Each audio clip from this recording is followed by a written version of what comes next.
il nous en a parlé tout à l'heure, Claudette, et on pense évidemment au lundi, ce grand succès. Claudette.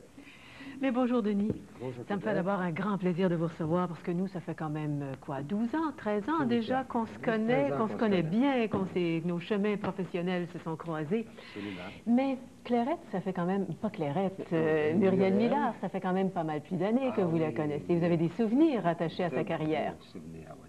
J'avais 17 ou 18 ans quand j'ai connu Muriel. J'étais à ce moment-là son bijoutier. Tiens. Voilà, son bijoutier attitré, comme une vraie reine de musicale. Et je lui fournissais les bijoux pour ses spectacles un peu partout à la Comédie Canadienne. Et il arrivait que Muriel téléphone chez moi pour avoir telle et telle boucle d'oreille. Et j'ai même une anecdote, si vous permettez, qui est assez cocasse. Un certain soir, Muriel voulait avoir dans notre collection un collier de style Empire, d'aurore boréale, tout en aurore boréale, mais c'était bleu. Et elle était très déçue parce qu'elle le voulait rose. Et croyez-le ou non, j'ai changé durant la nuit 92 pierres après ce collier pour que la reine du musical soit comblée le lendemain. Étiez-vous contente?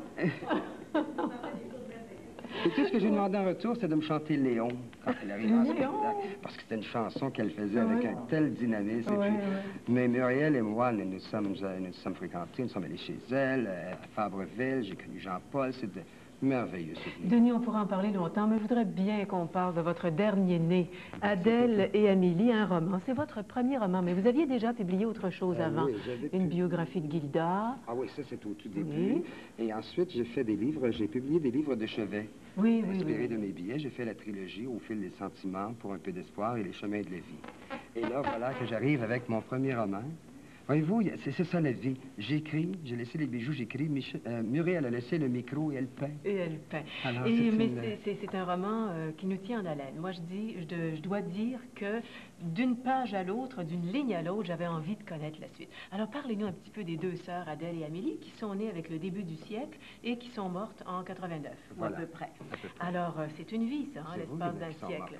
Pas tout à fait. Ah, pas tout à fait. Non, il y en a une des deux qui disparaît. Je ne vais pas livrer tout le... Mais elles sont nées... la fin de leur vie, en fait. Elles sont nées en 1904 et 1905. Elles sont nées à North Bay, en Ontario. J'ai choisi ce lieu parce que ma mère y est née. Et ça me permet de faire le périple avec beaucoup de recherches, effectivement. Et c'est une longue, je pourrais pas dire une saga, mais c'est une fresque qui s'étend pendant, mon Dieu, 85 années d'existence, avec un père qui devient veuf en très bas âge, donc deux orphelines de mère qui sont élevées par un père dans une époque où tout était un petit peu plus restreint comme liberté. Et Amélie, vous avez dû lire le passage où Amélie devient enceinte à cette époque. Et elle reste célibataire toute leur vie, hein, enceinte d'un homme qui ensuite la délaisse. Comme il arrive parfois. Comme il arrive parfois. Mais le but, surtout de ce roman, je pense que le nœud de ce roman, c'est l'emprise d'une sœur sur l'autre. De l'aîné. De l'aîné qui ne laisse pas, jusqu'à la fin de sa vie, Amélie respirer d'elle-même. Elle l'envahit. Et il y a de l'amour, il y a de la haine, il y a de la tendresse, il y a un peu de tout. J'ai créé des pages. Il y a un peu de tout, mais je trouve qu'il n'y a pas beaucoup de bonheur dans votre affaire. Ah, vous croyez? Oui, je trouve que j'ai trouvé un peu malheureuses, ces deux femmes-là. Et pourtant, Amélie a des moments de bonheur, mais vous savez, la vie, ce sont des moments de bonheur, mais moi, je trouve qu'elles se sont fabriquées, peut-être pas Adèle, mais Amélie s'est fabriquée de beaux bonheurs en cours de route, je pense. Ben, je trouve qu'elles ont eu de bien grandes épreuves, ces femmes-là. Comme beaucoup de femmes de cette époque, d'ailleurs. Remarquez que beaucoup de femmes de cette époque, ma mère incluse, avec qui ont été victimes, bien sûr, de l'éducation, de la religion, d'une période un peu obscure aussi. Et de principes et de préjugés, et de tout ça. Oui. Et aussi, puisqu'elles finissent leur jour dans un centre d'accueil, je trouve que vous avez une vision pas très positive des centres d'accueil. Ce sont des expériences que vous avez vécues. Oui, sans doute. Oui, avec votre mère? Avec ma mère, en me rendant visiter ma mère.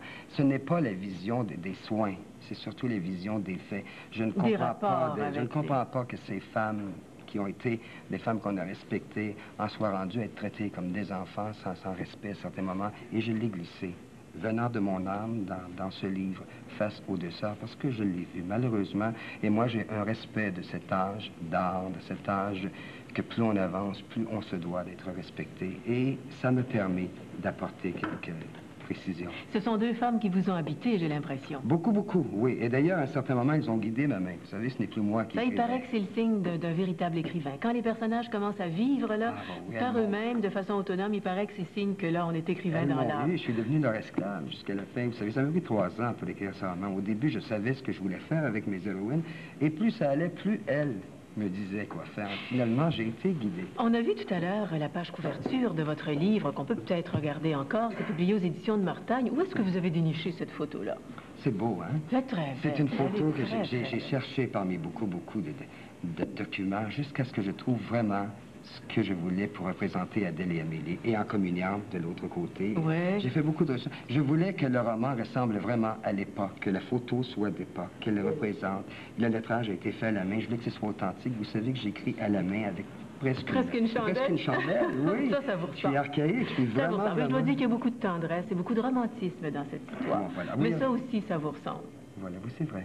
C'est vrai, Beaucoup. ça me ressemble beaucoup parce que je suis pour la tendresse, je suis pour le bien-être des gens, je suis pour le bonheur. Quoi. Et c'est ce que vous avez insufflé dans le magazine de lundi, finalement, cette espèce de tendresse dans vos billets. Oh, oui, et c'est sans doute pour ça que les gens vous ont apprécié et qu'ils vous apprécient encore.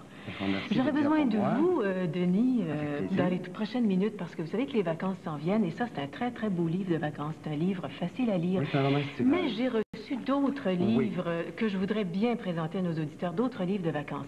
Un Charles Trenet, ici, une biographie de Charles Trenet. Vous avez vu, rencontré oui, Charles Trenet, j'imagine. Chez Gérard à Québec, lorsque j'étais jeune, je l'ai vu chanter. Et le fou chanteur. Moi, je l'ai vu en spectacle une fois, il y a 3 ans, et ça a été le souvenir. Imaginez une photo à l'intérieur. Vous allez voir Charles Trenet bébé. Regardez-moi ça, il a la même tête. Ça vaut la peine de regarder. Le même geste, le même regard, la même façon de se placer. Il n'a vraiment pas changé. Hein? Alors, c'est un livre très intéressant. Et puis, une autre biographie, celle-ci, Rita Hayworth, aux Princes de la Renaissance. Ah, ça, j'ai vu tous ces films. Oui. Hein? Ah, oui, cette très belle Russe qui jouait avec Glenn Ford, qui a épousé le prince Alican, après avoir divorcé Orson Welles, qui a été merveilleuse dans Gilda, qui a joué dans Les Amours de Carmen, mon Dieu, la Dame de Shanghai. Vous savez tout ça. Ah, et qui a une princesse, la princesse Yasmine, qui est sa fille, qui ne connaît pas de ma génération, la belle Rita Hayworth. Il faut dire que Denis a une mémoire absolument phénoménale, que je lui envie. Denis, c'est très gentil d'être venu nous voir cet après-midi. Et en terminant, vous avez d'autres projets d'écriture? Sans doute un autre roman, mais l'an prochain. Juste une période d'accalmie pour quelque temps. C'est difficile de mettre un livre au monde? C'est très angoissant. Écrire, c'est très angoissant. C'est 3 ans de sa vie. On se lève la nuit, il y a des pages qu'on veut changer. On ne ferme pas la porte le soir et se coucher et dormir. Ça prend énormément de nous. J'ai trouvé ça très, très angoissant. Mais je veux la revivre, mais je veux juste avoir le temps de m'en remettre un peu. Et pourtant, vous écrivez beaucoup parce que vous faites beaucoup de reportages. Oui. Mais vous savez, le journalisme, c'est autre chose. Parce que on y va avec ce que l'on a. On peut construire de très bons textes. C'est comme un billet. Mais un roman, c'est créer, c'est donner vie à des personnages. Ça, j'ai trouvé ça très ardu. Je suis content que ce soit fait et ça va bien. Ben, je vous souhaite une nombreuse famille. Merci beaucoup, Claudette.